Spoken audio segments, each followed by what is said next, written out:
আসসালামু আলাইকুম দর্শক, শুভেচ্ছা নিন। আপনাদের সবাইকে স্বাগত জানাচ্ছি আমি কনক সারোয়ার আজকের অনুষ্ঠানে। দর্শক, শিরোনাম দেখে বুঝতে পারছেন যে জেনারেল ওয়াকারুজ্জামানকে নিয়ে বৈষম্য বিরোধী আন্দোলনের নেতা হাসনাত আব্দুল্লাহর একটি ফেসবুক স্ট্যাটাস, যেটি গতকাল বাংলাদেশ সময় রাতের বেলায় মধ্যরাতে তিনি দিয়েছেন, যে জেনারেল ওয়াকার আওয়ামী লীগকে পুনর্বাসনের একটি পরিকল্পনার কথা তাকে বলেছেন। তার সেনা বাহিনীর ভেতরে যে তার যে বাসস্থান, সেখানে তাদের একটি মিটিং এ তিনি এই কথাটি বলেছেন এবং তিনি যুক্তি দিয়েছেন যে কেন আওয়ামী লীগকে আবারও রাজনীতিতে আসতে হবে, না হলে বিশ্বের কাছে গ্রহণযোগ্য হবে না, ইত্যাদি ইত্যাদি অনেক কিছু। এই বিষয়টির পরেই বাংলাদেশের ছাত্র সমাজের একটি প্রতিক্রিয়া, সাধারণ মানুষের মধ্যে একটি প্রতিক্রিয়া, রাজনৈতিক যে দলগুলো আছে তাদের মধ্যে একটি প্রতিক্রিয়া, সব মিলিয়ে রাজনীতি আবার একটি গরম পরিস্থিতি, এই যে একটি অন্যদিকে টার্ন নিচ্ছে এমন একটি অবস্থা। তো এই সার্বিক পরিস্থিতি, সার্বিক বিষয় নিয়ে আমরা কথা বলবো। আমার সঙ্গে যোগ দিচ্ছেন, কারো বিস্তারিত পরিচয় দেওয়ার কিছু নেই, আমার সঙ্গে যোগ দিচ্ছেন আপনাদের অত্যন্ত প্রিয় মানুষ পিনাকি ভট্টাচার্য। কোনো বিশেষণে যাওয়ারই কোনো সুযোগ নাই, পিনাকিদা আপনাকে স্বাগত জানাচ্ছি। ধন্যবাদ। এবং আমার সঙ্গে যোগ দিচ্ছেন আপনার প্রিয় মানুষ ইলিয়াস হোসেন। ইলিয়াস, আপনাকে স্বাগত জানাচ্ছি। আসসালামু আলাইকুম। তো দাদা, এই যে পরিস্থিতি, জেনারেল ওয়াকারের হঠাৎ করে, আমি আজকে শিরোনামটা দিয়েছি মানে জেনারেল ওয়াকারের নেকাব খুলে গেছে। নেকাবটা আসলে মুখোশ না, নেকাবটা জাস্ট একটা আড়াল, যেটি আসলে বোরকার সঙ্গে পড়া হয়। তো এটা মুখোশও বলতে চাই নাই, এই জন্য নেকাবটা, এই জন্য শব্দটা ব্যবহার করা হয়েছে। যে ওনার হঠাৎ যে নেকাব খসে পড়লো, আহতরা এখনো হসপিটালে, 1 বছরও হয় নাই, মানে এরকম একটা রক্তাক্ত বিপ্লবের 1 বছরও পূর্ণ হয় নাই, কিন্তু এর মধ্যে উনি ইনক্লুসিভ ইলেকশনের কথা ভাবছেন, উইদাউট আওয়ামী লীগ এটি হবে না। অথচ দেখেন যে 3টা ইলেকশন হয়ে গেছে যেখানে বিএনপি ছিলই না। তো মানে তখন কিন্তু ওনারা তো মানে যার যার স্ব অবস্থানেই তো ছিলেন না, কেউ একবার কারোর মধ্যে কোনো প্রতিক্রিয়া আমরা কিন্তু দেখি নাই। তো হঠাৎ করে এই বিষয়টা কেন আসলো, বা আপনি ইঙ্গিত দিচ্ছিলেন, আমরা কিন্তু বিভিন্ন সময় কথা বলছিলাম। পাশাপাশি জেনারেল ওয়াকার কিন্তু গত 7 মাসে আওয়ামী লীগের যারা ঘনিষ্ঠ তাদের কাউকে কিন্তু সরান নাই, মানে সবাই বহাল ছিল। তো আপনার কাছ থেকে শুরু করি, পিনাকিদা, আপনার কাছ থেকেই শুরু করি। প্রথমে সবারই একটা প্রশ্ন যে আসলে ওয়াকার সাহেব কি চাচ্ছে, কেন এরকম করছেন। হ্যাঁ, এবং গত 25শে ফেব্রুয়ারি থেকে উনি যে অ্যাগ্রেসিভ ভাবে অ্যাড্রেস করছেন, সেই অ্যাগ্রেসিভনেস এর পিছনে কারণটা কি। আমরা ছোটবেলায় গ্রাম দেশে আমরা দেখতাম যে গ্রাম দেশে বাঁশঝাড় থাকতো এবং বাঁশঝাড়ের ওইখানে অন্ধকার, দুই দিক দিয়ে বাঁশ টাস ঝাড় হতো এবং মনে করা হতো যে ওইখানে ভূত পেতনি থাকে, জিন ভূতের আসর টাসর হয়। এবং ওই জায়গা দিয়ে যাওয়ার সময় আমরা জোরে গান গাইতাম আর কি, জোরে জোরে কথা বলতাম যেন জিন ভূতের আসরটা যেন না পড়ে। তো ওয়াকার সাহেবের অবস্থা হয়েছে এইরকম আর কি, উনি জোরে জোরে গলার জোর বাড়ায় উনি দেখানোর চেষ্টা করতেছে যে উনি ভয় পান নাই, কিন্তু আসলে উনি ভয় পেয়েছেন। ঘটনা হচ্ছে উনি কিসের ভয় পান? ভয়টা হচ্ছে জাতিসংঘের সেই রিপোর্ট, যে রিপোর্টটা আমি বলছি যে এটা একটা বিস্ফোরক, এবং এটা পাতায় পাতায় ছত্রে ছত্রে লেখা আছে কোন বাহিনীর কে কে কিভাবে মানুষের মানবাধিকার লঙ্ঘন করছে, গণহত্যা চালাইছে, গণহত্যার সহযোগী হয়েছে, এভিডেন্সকে ধামাচাপা দেওয়ার চেষ্টা করছে, এবং সমস্ত জায়গায় সুপিরিয়র রেসপন্সিবিলিটিতে ওয়াকার সাহেব আছে। এবং ওয়াকার সাহেব এই বিচারটাকে এড়াতে চান। এটাই হচ্ছে ওনার এই জোরে জোরে কথা বলা এবং ইনস্টিটিউটকে বিতর্কিত না করতে বলার আহ্বান জানানোর পেছনের কারণ। এখন মুশকিলটা হচ্ছে কি, যে এই রিপোর্টটা তো আর প্রফেসর ইউনূসের সরকার তৈরি করেনি, রিপোর্টটা তৈরি করছে জাতিসংঘ। এবং এই রিপোর্টটা যদি কেউ ডিটেইল পড়ে দেখে তাহলে দেখবে যে মানে প্রমাণ হিসাবে তুলে ধরার ক্ষেত্রে জাতিসংঘ যে মেটিকুলাসলি প্রত্যেকটা তথ্য, প্রত্যেকটা এভিডেন্সকে কতবার ভেরিফাই করছে, হ্যাঁ, তার কোনো ইহত্যা নাই। মানে ধরেন আমি একটা এক্সাম্পল দিই, ধরেন একটা ছবি ব্যবহার করছে, হ্যাঁ, এই ছবিটা কিভাবে কোথায় কোন সোর্স থেকে পাইছে, কিভাবে সেটা ভেরিফাই করছে, কিভাবে ফটো ইমেজটাকে এনহ্যান্স করছে, কে করছে, হ্যাঁ, কোন ফরেনসিক ল্যাবরেটরিতে এটা এনহ্যান্স করা হয়েছে, কোন ফরেনসিক সায়েন্টিস্ট এটা এনহ্যান্স করছে, এভরিথিং ডিটেইল। মানে এর এইখানে যে এভিডেন্স গুলো দেওয়া আছে সেটা কোনোটাকে অস্বীকার করার কোনো ক্ষমতা নাই। এখন এই যে আমি একটা এপিসোড করছিলাম, আমি আর পরে আর করিনি, কারণ আমি ওই যে সমস্ত হেলিকপ্টার গুলো আকাশে উঠছিল, এই হেলিকপ্টার গুলোতে ক্রু কারা ছিল, হ্যাঁ? এটার একটা তালিকা আমি পাইছি এবং আমি একটা সম্ভবত আমি প্রথম যে হেলিকপ্টারটা উঠছিল এবং যেখান থেকে প্রথম গুলি করা হয়েছিল সেই ক্রু এর তালিকা দিয়েছিলাম আমি, যে কে কে ছিল, অ্যামিনিশন কি কি উঠছিল, অ্যামিনিশন কতটা খরচ হয়েছে, সেইটার হিসাব সহ আমি দিছিলাম। সো ডিটেলটা আছে।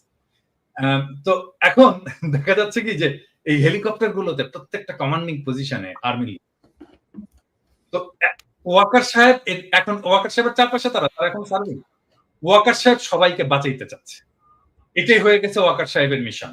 এখন ওয়াকার সাহেব বাঁচাইতে চাইলো, এর সাথে আর কে কে কারা কারা বাঁচাইতেছে, ধরেন হাসিনার নামে তো একটা মামলা হবে, হাসিনার নামে শুধু না, হাসিনা, তার স্বরাষ্ট্রমন্ত্রী, তার যারা যারা সাথে সাথে ছিল, তার রাজনৈতিক নেতা টেতা সবগুলোর নামে মামলা। আচ্ছা, এরপরে মামলাটা যখন হবে তখন মোদির নাম আসবে না? মোদির নাম তো আসবে, মোদির নাম আসবে, কারণ সালাউদ্দিন সাহেবকে কিভাবে নিয়ে গেল, কিভাবে সে যে ইন্ডিয়ার একটা শহরে যে এসে আবিষ্কৃত হলো, তাই না? মৌলানা সাইদির যে সাক্ষী সুখরঞ্জন বালিকে তাহলে ঢাকা শহরের সুপ্রিম কোর্টের সামনে থেকে হাইজ্যাক করে নিয়ে যে কিভাবে সে ভারতের আদালত, ভারতের জেলে এসে ল্যান্ড করলো, এই বিষয়গুলো তো আসবে। এবং হাসিনার রেজিমকে আপনি কোনোভাবে মোদির সাথে আলাদা করতে পারবেন না। সো হাসিনা যখন ট্রায়ালের মুখোমুখি হবে, বিচারের মুখোমুখি হবে, মোদিও বিচারের মুখোমুখি হবে। সেই জন্য ইন্ডিয়া চাচ্ছে এই বিচারটা যেন না হয়, হাসিনা চাচ্ছে এই বিচারটা যেন না হয়, ওয়াকার চাচ্ছে এই বিচারটা যেন না হয়। এবং সে কারণেই ওয়াকার আয়নাঘর ভিজিট করতে দেয়নি, এবং সে কারণে ওয়াকার আয়নাঘরের এভিডেন্স গুলোকে সিস্টেমেটিক্যালি ডিস্ট্রয় করছে। এবং এই জন্যই ওয়াকার সবাই যত 662 জন পারপিট্রেটর, বিচারক, পুলিশ অফিসার ইত্যাদি ইত্যাদি ইত্যাদি, আওয়ামী লীগ নেতা ইত্যাদি থেকে রক্ষা করছে এবং তাদেরকে বাইরে পাঠিয়ে দিচ্ছে। এটাই হচ্ছে ওয়াকারের প্ল্যান, ডিটেইল প্ল্যান, যেটা আসলে ইনফ্যাক্ট ইন্ডিয়ার প্ল্যান। সে সেটাকে এক্সিকিউট করতে চায়। এখন এটাকে কিভাবে এক্সিকিউট করবে? এক্সিকিউট করার জন্য প্রথম হচ্ছে যে এখন এমন একটা আওয়ামী লীগ লাগবে যে আওয়ামী লীগটা শুদ্ধ, পিওর, ভালো আওয়ামী লীগ আর কি।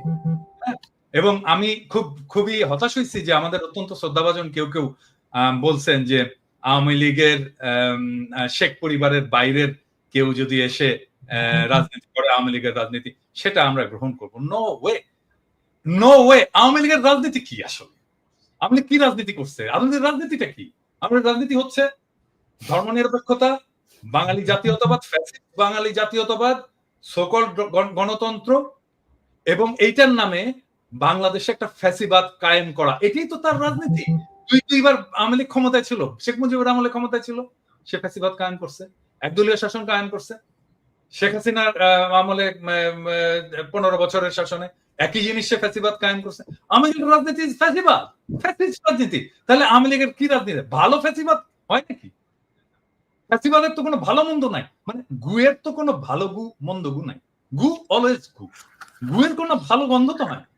তো এই জন্য এই ভালো আওয়ামী লীগ, মানে ভালো আওয়ামী লীগের প্রতিভূকে, ভালো আওয়ামী লীগের প্রতিভূ হচ্ছে শিরিন শাহ, ভালো আওয়ামী লীগের প্রতিভূকে, ভালো আওয়ামী লীগের প্রতিভূ হচ্ছে সাবের হোসেন চৌধুরী। কেন ভালো আওয়ামী লীগ? কারণটা হচ্ছে এখানে ক্লাস, শ্রেণী। এখন তোমরা বলবা যে দাদা আপনি আবার কমিউনিস্টের মধ্যে ঢুকেন। এইটাই হচ্ছে আসল বাংলাদেশের প্রবলেম, রুলিং এলিট ক্লাস। এই যে রুলিং এলিট ক্লাস, ইংরেজি জানা ক্লাস, এটাই হচ্ছে সবসময় ক্ষমতায় থাকবে। এটাই ডেইলি স্টার, এটাই প্রথম আলো, এটাই সাবের হোসেন চৌধুরী, এটাই শিরিন শারমিন। ইংরেজি শিক্ষায় শিক্ষিত, ওই যে ইংরেজি যেহেতু কইছি সেহেতু ঠিকই কইছি, সেই জন্য ইংরেজি জানা এই রুলিং ক্লাস সবসময় ক্ষমতায় থাকবে। সেটা আওয়ামী লীগের নামে হোক, এটা মিলিটারি শাসনের নামে হোক, এটা বিএনপির নামে হোক, এটা হোয়াট এভার নামে হোক, এটাই তারা থাকতে চায়। এবং এটাই যদি থাকে তাহলেই সেইটা ইন্ডিয়ার স্বার্থটাকে রক্ষা করবে, ভারতের স্বার্থটাকে রক্ষা করবে। এখন এখানে প্রশ্ন উঠতে পারে যে এই এই এই গ্রুপটা কেন আসলে ইন্ডিয়ার স্বার্থটাকে রক্ষা করবে? কারণ তারা ইন্ডিয়ার সাথে ইকোনমিক্যালি এন্ড ইমোশনালি কানেক্টেড। আরেকটা জিনিস হচ্ছে কি, যে বাংলাদেশের যারা রুলিং এলিটস, হ্যাঁ, যারা এই যে ইংরেজি জানা এলিট, তারা পশ্চিমের সাথে কানেক্ট করতে পারে না, ওয়েস্টের সাথে কানেক্ট করতে পারে না। আপনি দেখেন এই যে ধরা যাক আমি যদি ইয়ের কথাই বলি, মানে এটা পার্সোনালি নেওয়ার কিছু নাই, ধরেন মাহফুজুর রহমান একজন খুবই বাংলাদেশের এনলাইটেন্ড একজন মিডল ক্লাস এবং রুলিং ক্লাস ইন্টেলেকচুয়াল, এবং তার তো কোনো কিছুর অভাব নেই, টাকা পয়সার অভাব নাই, তার মেয়েকে পড়াইছে ভালো জায়গায়, এখন বলেন তো তার মেয়ে কি করে? কিছুই করে না, ইনফ্যাক্ট কিছুই করে না। সে লন্ডনে কিছুই করতে পারে না, তার ক্যারিয়ার ডুম, কিছুই না। হ্যাঁ, বা ধরেন আপনি জয়, জয় তো একটা পরিবারের একটা একটা সুবিধাপ্রাপ্ত পরিবারের ছেলে। আমার বাবা তো স্কুল টিচার রে ভাই। হ্যাঁ, তো জয়ের মা তো প্রাইম মিনিস্টার ছিল, সে তো শেখ মুজিবের নাতি। এটা প্রিভিলেজ ফ্যামিলি থেকে কি করছে জয়ের ক্যারিয়ার, গ্লোবাল কন্ট্রিবিউশন কি? কিচ্ছু না, নাথিং। আপনি এই যে বাংলার রুলিং ক্লাস, এরা আসলে পশ্চিমে কিছু করতে পারে না, এরা পশ্চিমের সাথে কানেক্ট করতে পারে না, এবং পশ্চিমের ভ্যালুজও তারা ধরতে পারে না যে আসলে পশ্চিম কি। হ্যাঁ, সেই জন্য তারা কানেক্ট করে ইন্ডিয়ার সাথে, কারণ ইন্ডিয়ায় তারা আসলে জায়গাটা পায়, স্পেসটা পায়, তাদেরকে একটু স্পেস দেয়, তাদেরকে একটু পিট চাপড়ায় দেয়। এইটাই হচ্ছে বাংলাদেশের টোটাল রাজনীতি, টোটাল পলিটিক্স এর প্রবলেম। এবং এই কারণে এই জায়গাটা থেকে আমরা বাড়াইতে পারতেছি না। এই জন্য আমি মাঝে মাঝে বলি না যে আমি যদি দেশে যাই, এই নষ্ট শহরগুলোকে জ্বালাই দিব একেবারে। কারণ এটাকে ধ্বংস করে না দিতে পারলে, এই এলিটিজমকে ধ্বংস করে না দিতে পারলে, আপনি এই যে ফ্যাসিবাদের যে চক্কর, এই যে এলিটিজমের যে চক্কর, এটা থেকে বাইরে হতে পারবেন না। এই যে ঘুরে ফিরে আপনাকে একবার মাহফুজা নাম দেখাবে, একবার মতিউর রহমান দেখাবে, একবার সাবের হোসেন চৌধুরীকে দেখাবে, একবার শিরিন শারমিনকে দেখাবে, এই এলিট। ইভেন ইনফ্যাক্ট আপনি প্রফেসর ইউনূসের মন্ত্রিসভা দেখেন, এলিটের বাইরে কেউ নাই। মানে যারা এই বাংলাদেশের এলিট সোসাইটির ক্লাসের মেম্বার্স, এর মধ্যে ছাত্ররা দু একজন ঢুকছে, এর বাইরে আর সবাই এলিটস। আপনি দেখেন, মানে আচ্ছা বলেন কোন, আমি বলি এটা এখন বললে অন্যরকম শোনায়। প্রফেসর ইউনূসের একজন মিডিয়ার দরকার, একজন মিডিয়াতে কাজ করে, বিদেশে থাকে, এরকম একজন এক্সপার্ট আমার বিশেষ সহকারী দরকার। কাকে বলেন তো? আমি আপনাদেরকে বলতেছি না, আমি দর্শকদেরকে বলতেছি। আচ্ছা আপনারা বলেন তো, আপনাদের কার নামটা মনে আসে? বলেন তো কার নামটা মনে আসে? আমাকে যদি বলতো যে প্রফেসর ইউনূস যে আচ্ছা পিনাকি আমাকে একটু খুঁজে দেন তো, আমার একজন বিশেষ সহকারী দরকার, একজন ভালো করতে পারবে, বিদেশে থাকে, লেখাপড়া করছে, আমার মাথায় প্রথম কনক সরোয়ারের নাম আসতো। আরে কনক সরোয়ার পিএইচডি করে এলিট গ্রুপে ঢুকতে পারেনি, কারণ ওই যে এলিট সোসাইটি, ওই যে আলিরিয়াজ মিলে যে সোসাইটিটা তৈরি হয়েছে, ওইটার মধ্যে কনক সরোয়ার নাই। সেজন্য কনক সরোয়ারের নাম আসে না, মনির হায়দারের নাম আসে। মনির হায়দার বিশেষ সহকারী হয়। হ্যাঁ, তো এইটা তো প্রবলেম আমাদের। এটা তো শুধু প্রবলেমটা, এইটা শুধু মানে Awami League, BNP, professor Yunus problem না, এটা টোটাল বাঙালি এই সেকুলার এলিট সোসাইটির প্রবলেম। এবং এখান থেকে আসছে এই আওয়ামী লীগের পুনর্বাসনের এই জায়গাটা। যতক্ষণ পর্যন্ত না রিয়েল অর্থে জনগণ যতক্ষণ পর্যন্ত না এম্পাওয়ার্ড হচ্ছে, ততক্ষণ পর্যন্ত এই প্রবলেমটা থাকবে এবং এই লড়াইটাও থাকবে। আমাকে অনেকে বলে না যে আমি স্থিতিশীলতা চাই না, অমুক হই, আমি মবস্টার, আমি মব লড়াই দিই, অমুক করি তমুক করি, এই সমস্ত বলে না। আরে ভাই, আপনি তো সমাজের বেসিক দ্বন্দ্বটাকে রিজলভ করতে হবে। তো আপনি যে হ্যাভ নটস, তাদের দিকে তাকাইতে হবে, তো তাদেরকে পলিটিক্যালি এম্পাওয়ার করতে হবে। তো আপনি তাদেরকে পলিটিক্যালি এম্পাওয়ার করবেন না, এবং আপনি তার ন্যায়সঙ্গত বিদ্রোহকে আপনি মব জাস্টিস বলবেন, এটা হইতে পারে না। আপনি এটা করতে পারবেন না, আপনাদেরকে এটা করতে দেওয়া হবে না, প্লেন এন্ড সিম্পল। তবে দাদা আপনি যেটি বলছিলেন যে শুধু তো এলিট শ্রেণী না, ইউনূসের মন্ত্রিসভায় ধরেন বিপ্লবের সঙ্গে, বিপ্লব পরবর্তী সরকারে কিন্তু বিপ্লবের সঙ্গে সংশ্লিষ্টতা পূর্ণ মানুষও নাই। আর আমি দর্শকদেরকে বিনীতভাবে বলি, দাদা একটা এক্সাম্পল হিসেবে আমার কথা এনেছেন। ডক্টর ইউনূসের বিশেষ সহকারী হওয়ার জন্য আমার কোনো আগ্রহ নাই, বা আমি ওইটা যাইতে চাইও নাই। দাদা জাস্ট একটা এক্সাম্পল হিসেবে বিষয়টা এনেছেন, আপনারা আবার এটাকে অন্য ব্যাখ্যা করেন না। তো দাদা আমি আসবো আবার আপনার কাছে। এই যে ধরেন ইলিয়াস, আপনি কিভাবে দেখছেন? আপনার কাছ থেকে একটু দাদা শুনি। ধরেন দাদা জি। যা বললো মোটামুটি সবকিছু কাভার আপ হয়ে গিয়েছে। আমি শুধু যেই সিচুয়েশনটার কারণে আমাদের আজকে লাইভ, যেটাকে উদ্দেশ্য করে আমি সেই জায়গায় কিছু কথা বলতে চাই। হাসনাতের ফেসবুক পোস্ট, তিনি তার পোস্টে বলেছেন 11 তারিখে তাকে ক্যান্টনমেন্টে নিয়ে যাওয়া হয়েছিল, রাইট? আজকে কত তারিখ? 21 তারিখ আজকে আমাদের। বাংলাদেশে এই 22। 10 দিন হাসনাত বলেন নাই কেন? হুম। কোনো কিছু কি মানে নেগোসিয়েশন হচ্ছিল? যেখানে হাসনাত যেটা চাচ্ছিল সেটা হয় নাই? মানে আমি জাস্ট যুক্তিটা বলছি আরকি। আমি আমি আমি হাসনাতের এটা নিয়ে করছে না। এরপরে হাসনাতের সাথে আমার গতকালকেও কথা হয়েছে। আমি হাসনাতকে মানে দোষ দিচ্ছি না। বুঝছি মানে বলা হয় নাই কেন? এই কথাটা কেন তুমি বললাম জানেন? হাসনাতকে জিজ্ঞেস করছিলে ইলিয়াস এটা প্রশ্নটা? হ্যাঁ? না আমি এই কথাটা জিজ্ঞেস করি নাই। এই বিষয় নিয়ে কোনো আলোচনাই হয় নাই। আচ্ছা। আমার সাথে অন্য বিষয় নিয়ে আমি ওই যে আসিফের ব্যাপারে যে করেছিলাম সেটা নিয়েই আমি করেছিলাম। এটা জিজ্ঞেস করছিলাম। হুম। আমি এটা জিজ্ঞেস করছিলাম হাসনাতকে, হ্যাঁ? কারণ হাসনাত নানা সময় আমার সাথে নানা কথাবার্তা বলে, ওর মান, অভিমান, রাগ এই সমস্ত বিষয় করে আরকি। হ্যাঁ? তো এই সমস্ত আমি জিজ্ঞেস করছিলাম যে, হাসনাত তুমি এই জিনিসটা তো আমাকেও বলতে পারতা। হ্যাঁ? ঐদিন। তো আমাকেও বললা না কেন? হুম? আম বলল যে, "দাদা আমি আসলে উম আমি আমাকে এইভাবে বলছে। আমি একদম এক্সাক্টলি এই কথাটা বলছে। দাদা আমি আসলে রাজনীতি বুঝি না। হ্যাঁ? আমি রাজনীতি ভালো বুঝি না এবং আমার মাথার মধ্যে কখন কোনটা করতে হবে এই জিনিসটা আমি সবসময় ঠিকমতো বুঝতে পারি না। আমার বয়স কম। এভাবে আমাকে বলছে। হ্যাঁ? আপনাকে বলাটা উচিত ছিল আগেই। হ্যাঁ, এটা নিয়ে আমাকে আরো আগেই বলা উচিত ছিল। কিন্তু আমি সারা নিয়ে রাজনীতির নানা ফ্রাস্ট্রেশন নিয়ে আমি এত বেশি জেরবার ছিলাম যে আমি আসলে বুঝতে পারিনি কখন কোনটা আমার করা উচিত। কিন্তু যে সময় মনে হইলো যে আমার এটা বলে ফেলা উচিত, আমি বলে ফেলছি। এই আমাকে এক্সাক্টলি এই ইয়েটা দিছে। তোমার সাথে কথা হইলে তুমি এটা চেক করতে পারো। না আমি তার কথায় যেটা এই যে এই ঘটনাটা আমি জানি না সে কেন বলেছে কিন্তু আমি তার সাথে যে কথাগুলো বলেছি তার কথায় স্পষ্ট বোঝা গিয়েছে যে আসিফ তারপরে মাহফুজ এদের একটা চক্র আছে। এই চক্রটা মিলে যা করছে সেটার সাথে এই হাসনাত, সার্জিস এদের খুব ভালো একটা সম্পৃক্ততা নাই এবং তাদেরকে কিছুটা কর্নার করা হয়েছে। আমি জানি না এই কথাগুলো যেহেতু ব্যক্তিগত আলাপ, এই আলাপগুলো আমি পাবলিকলি বলতে চাই না। কিন্তু আমি আপনাদের একটা জাস্ট সিনারিও বুঝাইলাম। দর্শকের হয়তো অনেকের মনে হইতে পারে যে মনে হয় এই হাসনাত মানেই বোধহয় মাহফুজ, মাহফুজ মানেই বোধহয় আসিফ। না, এইখানেও একটা একদম সরাসরি একটা পার্টিশন করা হয়েছে। তো আমি হাসনাতের ওই কথাটা কেন বললাম জানেন দাদা? যে আজকে বিপ্লবের ৭ মাস পরে দাঁড়িয়ে মাহফুজ বলেন শাহবাগীদের শাহবাগী ট্যাগ দিয়া তারপরে এই যে যেকোনো জায়গায় মিটিং মিছিল-টিছিল করা এগুলোতে তারা খুব একটা মানে ভালো মনে করছেন না। উনারা এসছেন হচ্ছে এই মবের মাধ্যমে। এসে তারপরে এখন কিছু জায়গা নিজেদের সুবিধা মতো বাগিয়ে নিয়ে এখন আর উনারা কোনো বিশৃঙ্খলা চান না। এখন যেখানে যে জায়গায় আছেন সেই জায়গায় থেকে তারপরে উনারা চান। এটা চলুক এইভাবে এটাই উনারা চান। না তাই তো হয় ইলিয়াস, এটাই কিন্তু হওয়ার কথা।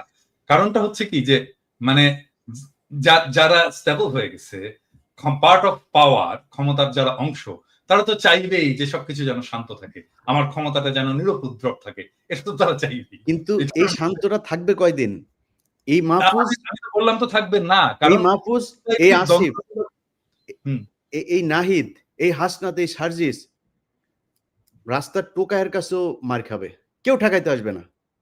কি মনে করে মাহফুজ মনে করে কি ও নাকি ৫ কোটির নিচে নাকি ও কোনো ও করে না। ওর সাথে কোনো ডিলিংস ৫ কোটির নিচে নাকি করা যায় না। এটা অভিযোগ। আমার কাছে কোনো প্রমাণ নাই, অভিযোগ। বলে রাখলাম আরকি। এই অভিযোগগুলো আমরা এখন না বলি হ্যাঁ, কারণ প্রথম তো ছাড়া এখন কথা হচ্ছে না কিন্তু এই যে মানুষগুলি তারা যে এখন মনে করেন যে মবতন্ত্রের এই মব মানে শাহবাগীদের বিরুদ্ধে কথা বললে তার গায়ে লাগে তিনি এখন এটা চান না। মাহফুজকে ১,০০০ কোটি টাকার মালিক বানাই দেব আমি। $১ বিলিয়ন এর মালিক বানাই দেব। $১ বিলিয়ন। $১ বিলিয়ন মালিক হওয়ার পরে মাহফুজ মনে করে কি মেম্বার নির্বাচন করে পাশ করে আসতে পারবে? মাহফুজ যাক তো, ওরা স্থানীয় নির্বাচন করতে চাইছে কেন? ওরা আগে ওই করতে চায়। ওই যে টুর্নামেন্টের আগে, বড় টুর্নামেন্টের আগে কিছু ম্যাচ হয় না? ওইটা খেলে ওরা মনে হয় মেম্বারি নির্বাচন ধরেন আসিফকে এই হাতি মার্কায় অমুক ইউনিয়ন পরিষদের মেম্বার নির্বাচনে ভোট দিন। এভাবে মনে হয় ওরা মেম্বার হিসাবে আগে দেখে আসতে চাচ্ছিল মাঠটা কি অবস্থা। তারপরে জাতীয় নির্বাচন। জামানত নিয়ে আসতে পারবা না বিএনপি এবং জামাতের কাছ থেকে। অতএব এত লাফানোর কিছু নাই যে আপনি এসছেন মবতন্ত্রের মাধ্যমে, আপনি এখন এসে সবকিছু আইন কানুন ভাবে তারপরে দেখান। আইন এই যে বিচারকগুলোকে আপনি সরাইলেন, কোন আইন দিয়ে সরাইছিলেন? উপদেষ্টা বানাইছিলেন, বাংলাদেশের সংবিধানে ছিল, আপনি বসাইলেন কেন? আপনারা যেভাবে উপদেষ্টা হয়েছেন এটা কোন আইনে ছিল? এখন বিডিআর এর মামলার সময় আপনি আইন দেখান, এখন উদিচির মামলার সময় আপনি আইন দেখান, 21শে আগস্টের মামলার সময় আপনি আইন দেখান, ওই ফেনীতে যেই বনোজ কুমার আর ব্যারিস্টার সুমনরা যেটা করে গিয়েছে সেই 16 জন মানুষ এখন পর্যন্ত তারা কেন কন্ডেম সেলে আছে? আপনি করতে পারেন নাই, সময় পান নাই। শামা ওবায়দের সাথে অন্ধকারে সিনেমা হলে চিপাই গিয়া বসে সিনেমা দেখার সময় পান, এই কাজ করার সময় পান না। এটার জবাব বাংলাদেশের মানুষের কাছে। আমি বলেছি যে 5 বছর, 10 বছর, 20 বছর, যত বছর প্রয়োজন হয় থাকুক তারা। আমরা তো বিএনপির কাছ থেকে বেশি সুবিধা নিতে পারতাম, তাই না? আমরা সেটা করিনি, আমরা বলেছি এরা থাকুক। বরং বিএনপি অনেক ক্ষেত্রে এই বাংলাদেশের সবচেয়ে, এই যে 3 জন লোক এখন বসে কথা বলছে এখানে, এই 2-3টা লোক এখন বিএনপির সবচেয়ে বড় শত্রু। কার জন্য হয়েছে? আমরা বাংলাদেশের মানুষের জন্য, এই ছাত্রদের জন্য। তারা গোনাই ধরে না। মনে হয়েছে যে এইভাবে এসে তারপরে কয়েক বিলিয়ন টাকা কামায় তারপরে মনে হয় তারা বাংলাদেশে আবার ক্ষমতায় আসবে। এত সহজ? আপনার মতো এরকম কয়েক বিলিয়ন ডলারের মালিক বাংলাদেশে বিএনপির অনেক নেতা আছে, নাম ধরে বলতে পারি, তারা আওয়ামী লীগের সময়ই কামাইতো। আপনি কি মনে করেন নাকি আজকে এই বিতর্কে আর গেলাম না, তারা কামাইতে পারতো, কিন্তু তারা কিন্তু টাকা দিয়ে আপনি বাংলাদেশে রাজনীতি করতে পারবেন। আপনার চাইতে বহু টাকাওয়ালা লোক বসে আছে বাংলাদেশে। আমি একটা জিনিস, সরি ইলিয়াস, আমি ইন্টারাপ্ট করার জন্য, যে জিনিসটা আমি আমার সকালবেলা দেখে খুবই মেজাজ খারাপ হয়েছে। নাসিরউদ্দিন পাটোয়ারি জাতীয় নাগরিক পার্টির একজন খুবই গুরুত্বপূর্ণ নেতা, সে আজকে একটা স্ট্যাটাস দিচ্ছে, মানে আমার দেখছেন, কেউ দেখছেন এটা স্ট্যাটাস? ইলিয়াস দেখছো? আমি খেয়াল করিনি। সেই স্ট্যাটাসে সে বলতেছে জিয়াউর রহমান লুটেরা। মানে কি ধৃষ্টতা! মানে এই ছেলের তো রাজনীতি করার কোনো অধিকারই নাই, রাইটই নাই, কোনো রাজনীতি করার বিন্দু মাত্র তার পলিটিক্যাল ট্রেনিং নাই। মানে সে জিয়াউর রহমান ক্যারেক্টারকেও বোঝেনি, জিয়াউর রহমানের রাজনীতিকেও বোঝেনি, জিয়াউর রহমানের কন্ট্রিবিউশনকেও বোঝেনি, এবং জিয়াউর রহমান বাংলাদেশের জন্য কি সেটাও বোঝেনি। সে বলে দিল লুটেরা। এত বড় ধৃষ্টতা! আশ্চর্য ব্যাপার।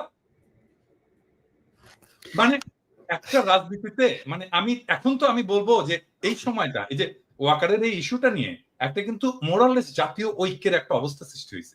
কারণ তারপরে বিএনপির মিডিয়া সেলের পোস্টগুলো দেখেন, পোস্টগুলো আমরা যদি দেখি তাহলে দেখবো সে সালাউদ্দিন সাহেবের 5ই ফেব্রুয়ারির একটা মন্তব্য দিচ্ছে যে আমরা আওয়ামী লীগের বিচার চাই, আওয়ামী লীগের বিচারের মাধ্যমে, হ্যাঁ। তারপরে যতগুলো মিডিয়া সেলের পোস্ট সব প্রো পিপল, আমরা যা চাই সেইখানে। আর সেইখানে নাসির পাটোয়ারি যে জিয়াউর রহমানকে লুটেরা বল। আরে বেটা, কি বলবো, 2 দিনের পোলা। যখন রাজনীতি মানে কি আসলে এটাই বোঝেনি। রাজনীতি মানে তো ফ্রেন্ডশিপ তৈরি করা, বন্ধুত্ব তৈরি করা। তুমি বন্ধু বানাবা, তুমি যতজনকে পারবা বন্ধু বানাবা, তোমার স্পেয়ার অফ ইনফ্লুয়েন্স বানাবা।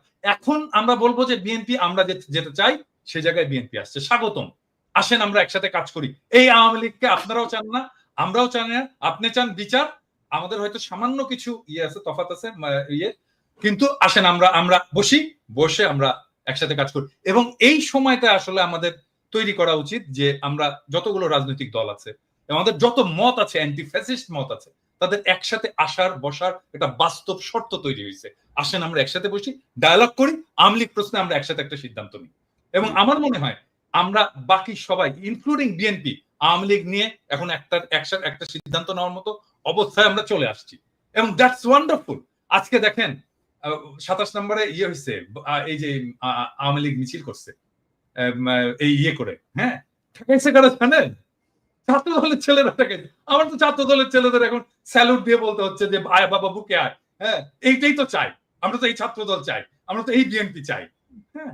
সো এখন তৈরি হয়েছে একটা অভূতপূর্ব একটা জাতীয় ঐক্যের প্রেক্ষাপট, যেই জাতীয় ঐক্যের উপরে দাঁড়ায় আমরা পরবর্তী জায়গায় যাইতে পারি।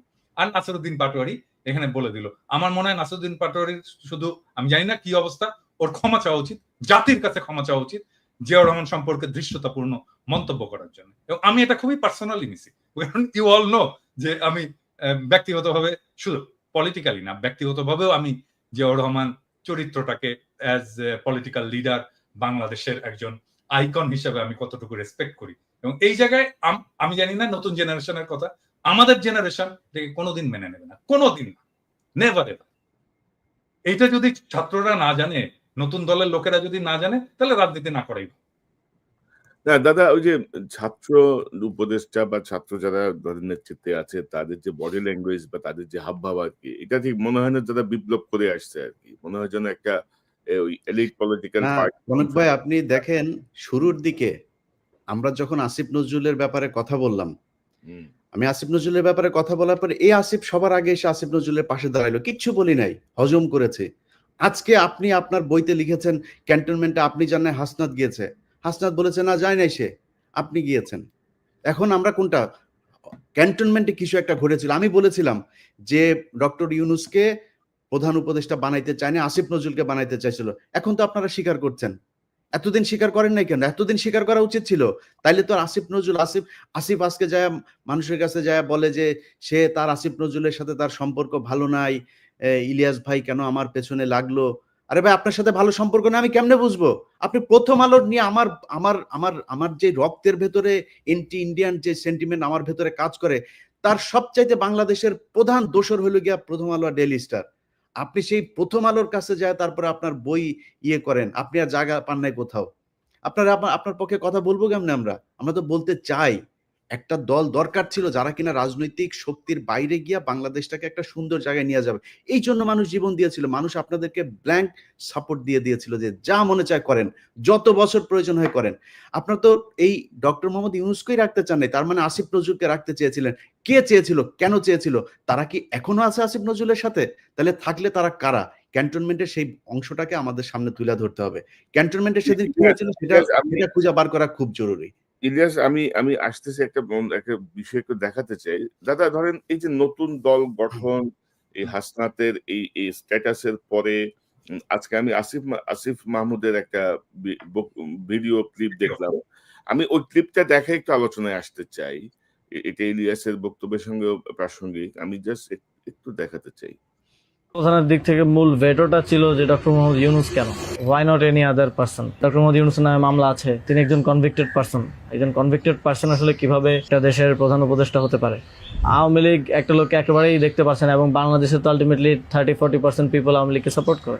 এই 30-40% পিপলের মতামতের বিরুদ্ধে গিয়ে একটা লোককে প্রধান উপদেষ্টা করা উচিত? সেনাপ্রধান লাস্ট আমাদেরকে বলেছিল যে আমি বুকে পাথর চাপা দিয়ে এই সিদ্ধান্তটা মেনে নিচ্ছি। তো এই যে বক্তব্যটা না, মানে এখন কিন্তু ধারাবাহিকভাবে এগুলো আসছে, কিন্তু আসিফ মাহমুদ যখন এতদিন এগুলো বলে নাই, এবং আমরা জানতাম যে জেনারেল ওয়াকার ইউনূস সাহেবকে চায় নাই, জেনারেল ওয়াকার চাইছিল ইউনূস সাহেব কনভিক্টেড, জেনারেল ওয়াকারের পছন্দ সম্ভবত আসিফ নজরুল বা অন্য কেউ ছিল। তো এই মুহূর্তে ধরেন হাসনাতের স্ট্যাটাস, এই আসিফ মাহমুদের এই বক্তব্য বা সবকিছু মিলিয়ে নতুন যে রাজনৈতিক মেরুকরণ বা সমীকরণ কি হতে যাচ্ছে আপনি কি মনে করেন? বা পরিস্থিতি যা দেখছি ওয়াকার সাহেবকে হয়তো সরে যেতে হবে এমন একটা পরিস্থিতি কিন্তু। তো পিনাকিদা আপনি কি মনে করতেছেন? না আমি সব একসাথে আসতেছে কিন্তু। না আমি আমি এইখানে এখন আমি আসলে একটু কনক্লুসিভ জায়গায় যেতে চাই যে এখন আসলে কি করা উচিত। মানে আমাকে অনেকে বলে যে দাদা কোন দিকে যাচ্ছে দেশ, কি হবে না হবে। আমি বলি যে দেখেন দেশের অবস্থা এমন ভোলাটাইল, প্রত্যেক মুহূর্তে প্রত্যেক দিন চেঞ্জ হচ্ছে। বলবো এখানে কিছু প্রেডিক্ট করা যায় না, এখানে আপনাকে নেভিগেট করতে হবে। এখানে প্রেডিক্ট করতে পারবেন না, নেভিগেট করতে হবে। সো নেভিগেট কে করবে? নেভিগেট করার যারা অ্যাক্টর আছে তারাই নেভিগেট করবে। রাজনৈতিক দলগুলো করবে, সোশ্যাল ইনফ্লুয়েন্সাররা করবে, রাজনীতির অ্যাক্টিভিস্টরা করবে, সরকার করবে, এই ব্যুরোক্রেসি করবে, এরা মিলে সবাই নেভিগেট করবে। সো এই নেভিগেশনে আসলে কে জিতবে? এই এই ইয়েতে এই প্রশ্নটা চলে আসে যে এইটাতে কি আর্মি জিতবে, এটাতে কি ব্যুরোক্রেসি জিতবে, এটাতে কি ইন্ডিয়া জিতবে? এখানে উত্তর ভেরি সিম্পল। এখানে জনতা যার পক্ষে থাকবে, যাদের পক্ষে থাকবে তারাই জিতবে। হ্যাঁ, আর জনতা তাদেরই পক্ষে থাকবে যারা ন্যায় এবং ইনসাফের পক্ষে থাকবে। তাহলে এখানে প্রশ্নটা হচ্ছে যে ন্যায় এবং ইনসাফের পক্ষে কারা আছে। আমি এইখানে বিনয়ের সাথে প্রফেসর ইউনূসের এই ম্যানেজমেন্ট স্টাইলটার একটু সমালোচনা করতে চাই। যেমন ধরেন প্রফেসর ইউনূসের তো আর্মি চিফকে ডেকে জিজ্ঞেস করা উচিত ছিল যে আচ্ছা আপনি যে বিক্রম মিশ্রের সাথে দেখা করলেন, আপনি কার পারমিশনে দেখা করলেন ভাই? হ্যাঁ, আপনি আমার পারমিশন নিছিলেন? আমি তো defence minister, de facto defence minister. আপনি তো ডিফেন্স মিনিস্ট্রির পারমিশন নেবেন বিক্রম মিশ্রের সাথে দেখা করার জন্য। আমি জানি না এটা প্রফেসর ইউনূস করছেন কিনা, আমার বিশ্বাস এটা উনি করেননি। হ্যাঁ, তারপরে দেখেন ওয়াকার সবার সাথে কথা বলতেছে, বিভিন্ন জনের সাথে কথা বলতেছে, এই সোসাইটির বিভিন্ন লোকের সাথে কথা বলতেছে, অমুক অমুক অমুক অমুক তার সাথে কথা বলতেছে, ইভেন ধরেন হাসনাতের সাথেই বা কথা বলতেছে, কোন ক্যাপাসিটিতে কথা বলতেছে? হাসনাত একজন পলিটিক্যাল লিডার, তাই না? মানে আর্মি চিফের বাসায় যে হাসনাত এরকম পলিটিক্যাল লিডাররা কথা বলবে, এটা বলতে দেবো আমরা? মানে এইটা প্রফেসর ইউনূসের পারমিশন নিছে? তো প্রফেসর ইউনূস এটাকে কিভাবে ম্যানেজ করছেন? আমার ইয়ে হচ্ছে যে প্রফেসর ইউনূসকে ওনাকে ডাকতে হবে, ডেকে বলতে হবে যে আপনি যে এগুলো করছেন আপনি তো পারমিশন নেবেন না। এখন হইতে পারে প্রফেসর ইউনূস আর্মির সাথে সরাসরি ডিল করতে চান না, তো ফাইন, উনার একজন বিশেষ সহকারী আছেন, একজন জেনারেল আছেন, উনি করুক, এটা উনাকে দায়িত্ব দিয়ে দিক। কিন্তু আমরা তো এইভাবে ছেড়ে দিতে পারি না, আর্মিকে তো ফ্রি হ্যান্ড দিতে পারি না যে পলিটিক্সে সে একটা রোল রাখবে। নো ওয়ে, এটা আর্মির কাজ না। আর এখন ধরেন মানে আর্মি ডিপ্লয় করা হয়েছিল, একটা আইন শৃঙ্খলা পরিস্থিতি, একটা গ্যাঞ্জাম ট্যাঞ্জাম ছিল, এটি হয়েছে, এখন অনেক হয়েছে, এখন আর্মির ফিরে যাওয়া উচিত, ব্যারাকে ফিরে যাওয়া উচিত, আর্মির ইয়াং অফিসারদের ফিরে যাওয়া উচিত, সৈনিকদেরকে ফিরে যাওয়া উচিত, অনেকগুলো কারণে। এক হচ্ছে এতদিন মাঠে থাকা উচিত না, 2 নাম্বার তারা ক্লান্ত, 3 নাম্বার তাদের প্রফেশনাল ট্রেনিং এর দরকার আছে। তোরে ভাই, আর্মিকে তো আমার ট্রাফিক পুলিশ আর এই মব পিটানোর কাজে লাগানোর দরকার নেই, তাকে দেশ রক্ষার কাজে লাগাবো, আমি তাকে ট্রেনিং দেবো, আমি তার স্কিল বাড়াবো, তাকে ক্যান্টনমেন্টে যে তার যুদ্ধবিদ্যা শেখাবো, আমি সে ক্যান্টনমেন্টে ফিরে যাক। আর্মিকে দ্রুত ক্যান্টনমেন্টে ফিরিয়ে নিয়ে যাওয়া হোক, এবং ফিরিয়ে নিয়ে যেতে তাদেরকে বিশ্রাম এবং তার পরবর্তী কাজের মধ্যে লিপ্ত করা হোক, এবং সেটার জন্য সিভিল প্রশাসনটা ফাংশনিং হতে পারতেছে না আর্মি, কারণ মনে করতেছে ও আচ্ছা আর্মি এসে তো এটা ট্যাকেল করবেই, আমার তো এটা যাওয়ার দরকার নেই। এই জায়গাটাকে একটা খুবই স্ট্রিক্ট প্রফেসর ইউনূসকে একটা রোল নিতে হবে, যেন আর্মি কোনোভাবেই পলিটিক্স নিয়ে কোনো ধরনের চিন্তা ভাবনাই না করে। এটা তো আর্মির কাজ না রে ভাই, এটা তো ওয়াকারের কাজ না। আপনি এটা কেন যাচ্ছেন? মানে কোন নির্বাচন ইনক্লুসিভ হবে, কোনটা হবে না, এটা তো সেনাবাহিনীর প্রধানের চিন্তা করার বিষয় না, এটা রাজনৈতিক সরকার বা সরকারে যারা আছে তারা দেখবে। আর আপনি যেটি বলছেন দাদা, ম্যাজিস্ট্রেসি পাওয়া নিয়ে মাঠে থেকেও তো খুব বেশি আমরা সুফল কিন্তু পাইনি। মানে কোনো বিষয় নিয়ে আমরা খুব বেশি যে সুফল পেয়েছি তা কিন্তু না। এবং জেনারেল ওয়াকারের এই বক্তব্যটা বা আমি একটু রেসপেক্টফুলি কনক তোমার কথার সাথে একটু ডিসএগ্রি করতে চাই, কারণটা হচ্ছে কি, আমার কাছে তো ডেটা আছে, মানে একদম ভেরি সলিড ওই ক্রাইমের ডেটা আছে, এবং ক্রাইম আসলেই কমেছে।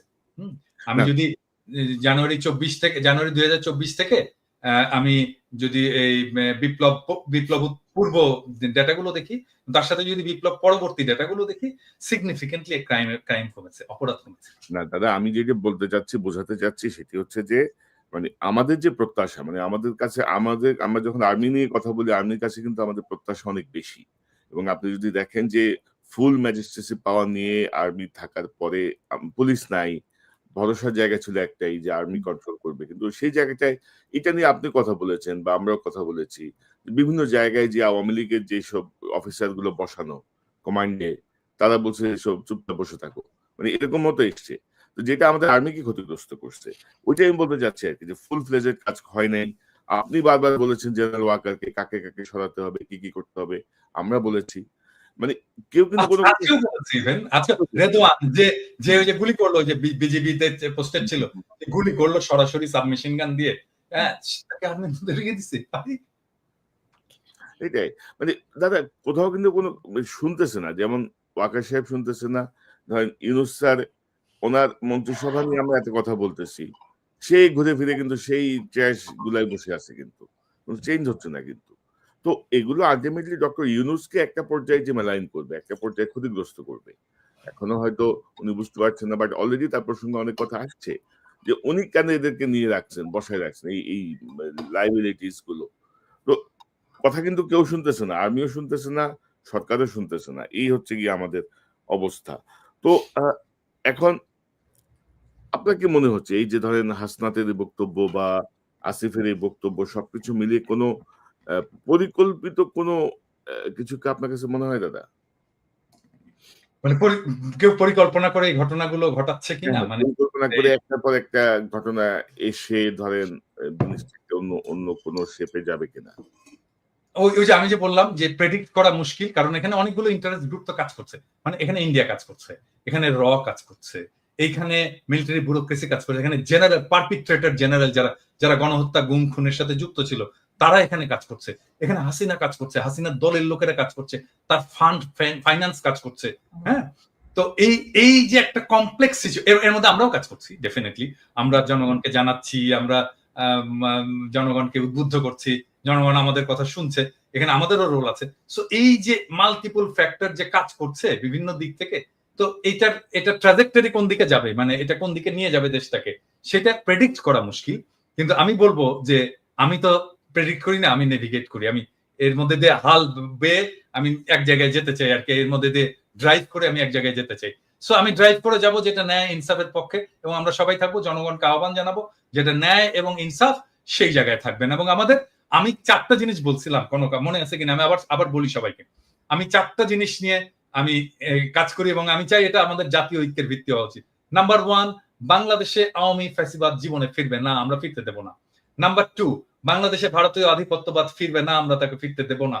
নাম্বার 3, আমরা বাংলাদেশে একটা সাম্যের সমাজ চাই। নাম্বার 4, বাংলাদেশে আমরা একটা ইনসাফের সমাজ চাই। আমার চাওয়া এই সামান্য 4টা জিনিস, এই 4টার জন্য আমি জীবন দিয়ে দেব, এবং এইটাই আমার অন্যের সাথে ঐক্য করার ভিত্তি হবে। এবং আমি প্রফেসর ইউনূস সরকারকেও বলবো যে আপনার কাজের মধ্যে এই 4টার রিফ্লেকশন ঘটা। এবং আমি বিএনপি কে বলবো, জামাত ইসলামীকে বলবো, বাংলাদেশের সকল রাজনৈতিক দলকে বলবো যে এখন আপনারা বসে আসেন, আমরা একটা জাতীয় ঐক্য তৈরি করতে পারি কিনা এই 4টা বেসিসের ভিতর। আপনারা যদি কিছু অ্যাড করতে চান করতে পারেন, কিন্তু যত বেশি অ্যাড করবেন এটা কমপ্লেক্স হবে। এবং আমি বিএনপির যত নেতার সাথে কথা বলছি, জামাতের যত নেতার সাথে কথা বলছি, ইভেন জামাতের বাইরেও যত নেতার সাথে কথা বলছি, এমনকি ছাত্রদের যত নেতার সাথে কথা বলছি, এই 4টা পয়েন্টে কিন্তু কেউই ডিসএগ্রি করেনি, কিন্তু ফর্মালি আমরা কেন বলতে পারতেছি না এটাকে আমার এটা ঐক্যের প্ল্যাটফর্ম হবে, এর উপরে দাঁড়িয়ে আমরা আমাদের পরবর্তী রাজনীতি নির্মাণ করব। রাইট।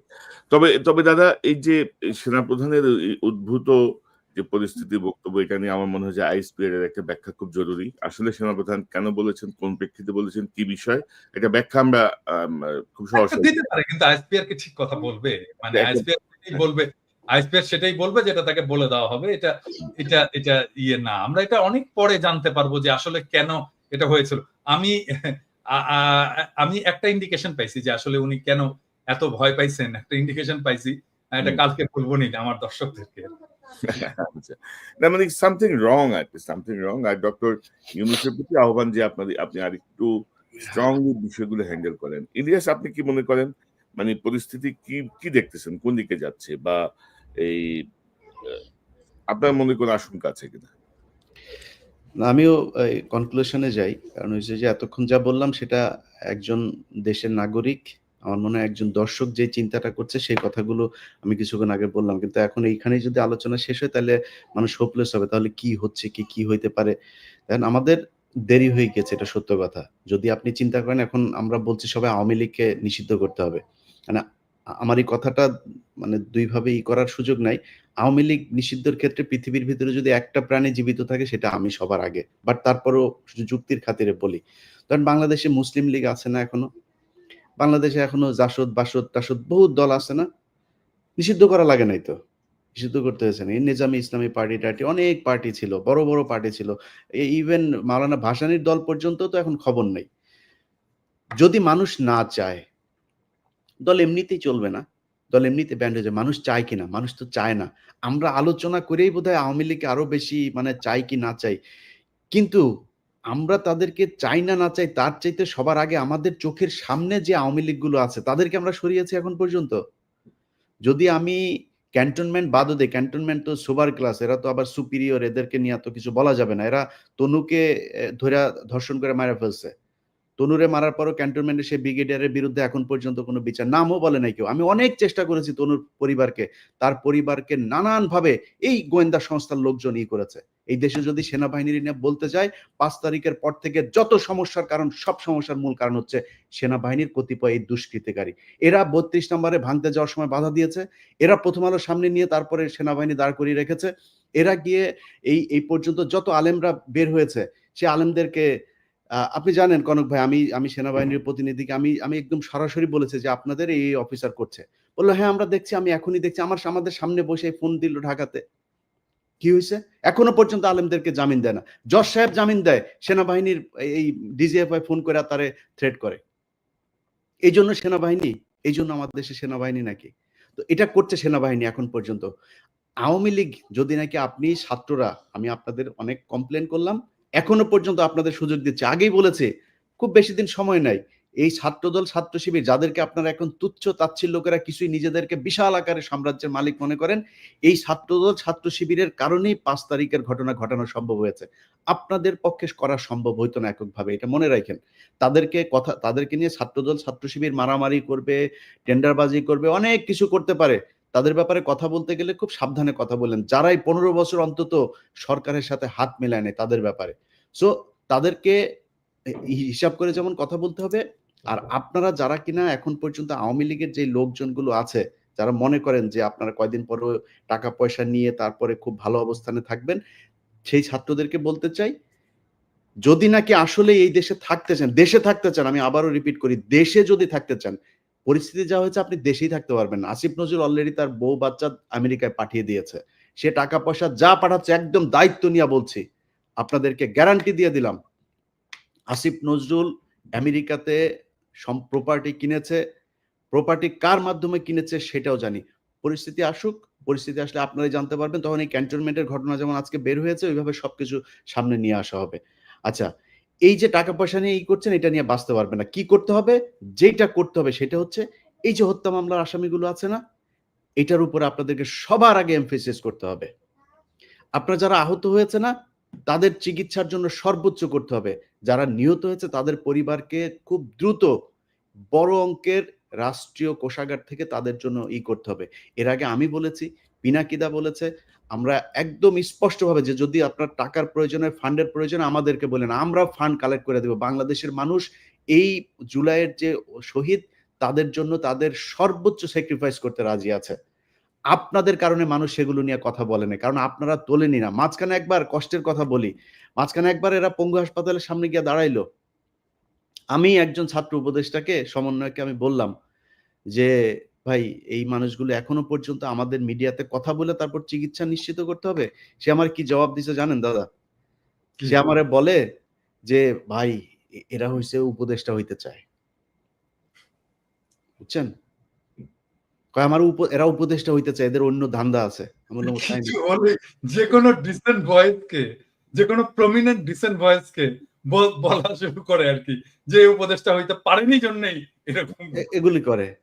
তো আমরা এই বিডিআর হত্যাকাণ্ড নিয়ে ধরেন যে কাজগুলো করা হয়েছে, সেনাবাহিনীর পক্ষ থেকে এখনো পর্যন্ত যেই কারণে বিভিন্ন জায়গায় তাদের লোকজন বিভিন্ন লোকজনকে থ্রেট করে, একজন আলেম তাকে জামিন দেওয়া হয়েছে 2000 আপনার মানে এখন থেকে 9 বছর আগে, তারাবি নামাজ পড়ে সে যে বাড়িতে যাচ্ছে তারে ফলো করে তারপরে বাড়িতে ঢোকার সাথে সাথে তারে ধরে নিয়ে আসছে। 16 বছর বয়স একজন হাফেজ। আচ্ছা সরি, আমি ইলিয়াস এখানে একটু ইন্টারাপ্ট করি তোমাকে, কারণ এটা আমাদের ইন্টারনাল আলাপ, যেটা আমরা বাইরে বলিনি এখনো। আমি তোমাকে বলছিলাম যে আলেমদের যারা, আমি কিন্তু বেশ কিছু আলেমের মামলা ডিসমিস করার জন্য আমি নিজে ব্যক্তিগত উদ্যোগ নিয়ে এই কাজটা করছি, পিপিদের সাথে কথাবার্তা বলে, এবং এই লিস্টটা একটু প্লিজ করো তুমি। আমার সাথে কালকে রাতেই আমার সাথে আলেমদের একটা প্রতিনিধির মিটিং হবে। আপনি চাইলে আমি আপনাকে তাহলে সেখানে রাখতে পারি। আমাকে রাখো, লিস্টটা দাও, আমি নিজে আমি এখানে ভলান্টিয়ার করতে চাই এবং আমি ওনাদেরকে হেল্প করতে চাই। গ্রাউন্ড লেভেলে দরকার হলে আমি কথা বলে যেভাবে হোক এই ভুয়া মামলাগুলো থেকে তাদেরকে বের করে নিয়ে আসার আমি সর্বোচ্চ চেষ্টা করব। দাদা আমরা শোটা শেষ করে এই একটা 5 মিনিট একটা মিটিং করে নেব। আমি যেটা বলতে চাচ্ছিলাম, গুরুত্বপূর্ণ দুটো পয়েন্ট বাদ পড়ে যাচ্ছে। শিরিন শারমিন চৌধুরী, আপনি জানেন যে ভুয়া পাসপোর্ট করতে যে মানে এক সেনাবাহিনীর কর্মকর্তার বাসায় তিনি আছেন, তার ব্যক্তিগত কর্মকর্তাকে দিয়ে প্রভাব খাটিয়ে তিনি তার পাসপোর্ট করতে চেয়েছিলেন। তার মানে শিরিন শারমিন চৌধুরী এখনো দেশে আছেন। আমি জানি যে আরাফাতও দেশে আছেন, আরাফাতও দেশে। আরো অনেক আওয়ামী লীগকে কিন্তু এই যে জেনারেল ওয়াকারের বিষয়ে গতকাল যে বক্তব্যটি আসলো, তার মাধ্যমে বোঝা যাচ্ছে যে একটা গ্রুপকে এখানে পোষা হচ্ছে, মানে বিকল্প আওয়ামী লীগ বা নতুন আওয়ামী লীগ বা এরকম বিষয়টা নিয়ে। তো সেই জায়গাটায় আসলে কি করণীয়, এই বিষয়টা একটু আমি তো ডাক্তার, হ্যাঁ, মানে এটা ভালো আওয়ামী লীগ যদি তৈরি করা যাইতো, তার চেয়ে ডাক্তাররা অনেক আগে গবেষণা করে বাইর করার চেষ্টা করতো যে কি করলে গুয়ে গন্ধ হবে না। হ্যাঁ, তাহলে তাই না? এটা যেহেতু পাওয়া যায়নি, এটা যেহেতু পসিবল হয়নি, ভালো আওয়ামী লীগও তৈরি করতে পারবে না কোনোদিনই না। আওয়ামী লীগ সবসময় ফ্যাসিস্ট হবে, কারণ আওয়ামী লীগ আসলেই একটা ফ্যাসিস্ট দল, তার কনস্টিটিউশন থেকে শুরু করে তার পলিটিক্স টোটালি ফ্যাসিস্ট। তো এই যে শিরিন শারমিন বা এই জাতীয় কিছু আওয়ামী লীগ নেতা, গুচ্ছ নেতা বসে বসে আরামাইশ করবে মানে এর মধ্যে অফিসার্স মেসে না বা কারো, কনক ভাই, ওইটা না, আমি আমি আপনার এটাকে এই দেখবে না, এটাকে না সামনে না আনবে। এই জায়গায় যেটা করতে হবে, ওই যেই মব শুরু হয়েছিল ছাত্রদের সামনে, এখন রাস্তা একটা অনেক ছাত্রদেরকে কোণঠাসা করে রাখা হয়েছে। ইভেন হাসনাত সার্জিসও এখন কোণঠাসা এই মাহফুজ আর আসিফদের কাছে, তারা এখন ক্ষমতার ভোগ করার মধ্যে আছে। প্রাইভেট ইউনিভার্সিটি, এই যে north south university, BRAC university, এই ইউনিভার্সিটিগুলোর কত ছেলে পেলে মারা গিয়েছে, একজন প্রতিনিধি আছে সেখানে। মাদ্রাসার স্টুডেন্টরা মারা গিয়েছে, তাদের কোনো প্রতিনিধি আছে? জামাত বিএনপির লোকজন মারা গিয়েছে, তাদের কোনো খবর আছে? মনে হচ্ছে এই আসিফ, নাহিদ আর মাহফুজ তিনজন মিলে বাংলাদেশ স্বাধীন করেছে। মাহফুজ কোন জায়গায় ছিল? মাহফুজ মাঠে কোথায় ছিল? আমরা এটা দেখতে চাই, ভিডিও ফুটেজ দেখতে চাই, মাহফুজ মাঠের কোন জায়গায় ছিল? সামনাসামনি সে ফাইট করেছে? কোথাও ছিল না। আয়সা তিনি এখন মাস্টার মাইন্ড হয়ে গিয়েছেন। এখন এই যে জিনিসগুলো করা হয়েছে, আমি মনে করি আমার সাথে অনেকে যোগাযোগ করে, প্রাইভেট ইউনিভার্সিটির বিশেষ করে একটা বিশাল বড় গ্রুপ আছে, এই গ্রুপগুলো চায় তারা এদের ব্যাপারে, আমি বলি যে দেখেন ভাই, ওরা যেভাবে চালাচ্ছে চালাক, যেহেতু তারা 5 তারিখের একটা পক্ষ, আমি তাদের প্রতি একটা সফট কর্নার ছিল, কিন্তু আজকে বলছে যারা যারা আছেন সবাইকে, ইভেন কি ভিপি নুরুল হক নূরের দল, তার কন্ট্রিবিউশন নাই এখানে আছে নাকি? নূরের কোনো কোনো কিছু আছে নাকি? আমি বলি ভাই, আমি আমার কথা বলি, আপনার কথা বলি, বলেন কষ্টের কথা আজকে বলি। আজকে যেহেতু আলোচনা এসছে নতুন করে, আমার নামে মামলা আছে, এই মামলাগুলো সরানো উচিত না? এমন কোন উপদেষ্টা কেউ ফোন করেছে আমাকে এখন পর্যন্ত যে ভাই কি হয়েছে, কোথায় আছে আপনার মামলা?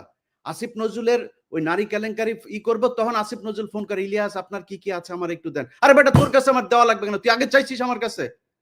আগে চাস নাই কেন? আগে যদি চাইতি তাহলে তোর আমি দিতাম। এরপরে আজ পর্যন্ত কেউই করে নাই, কেউ করে নাই। আমরা এটার কোনো পক্ষ না?